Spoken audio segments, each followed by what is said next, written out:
Poursuivant dans mon état habituel, je souffrais quelque peu. En venant, mon adorable Jésus se plaça devant moi. Il me semblait y avoir plusieurs lignes de communication entre lui et moi. Il me dit, « Ma fille, chaque souffrance de l'âme est une communication additionnelle entre elle et moi. C'est que toutes les souffrances que la créature peut vivre ont été souffertes dans mon humanité et furent ainsi revêtues d'un caractère divin. Et puisque la créature ne peut pas les vivre tout ensemble, ma bonté les lui communique peu à peu.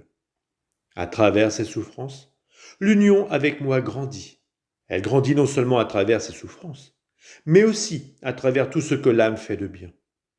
C'est ainsi que se développent des liens entre la créature et moi. Un autre jour, je pensais à la chance que d'autres âmes ont de pouvoir être devant le Saint-Sacrement, pendant qu'à moi, pauvre petite chose, cela m'est refusé. Alors mon Jésus béni me dit, « Ma fille, quiconque vit dans ma volonté, reste avec moi dans le tabernacle et prend part à mes souffrances provenant des froideurs, des irrévérences et de tout ce que les âmes font subir à ma présence sacramentelle. Quiconque vit dans ma volonté doit exceller en tout, et la place d'honneur lui est réservée. Qui a le plus de profit?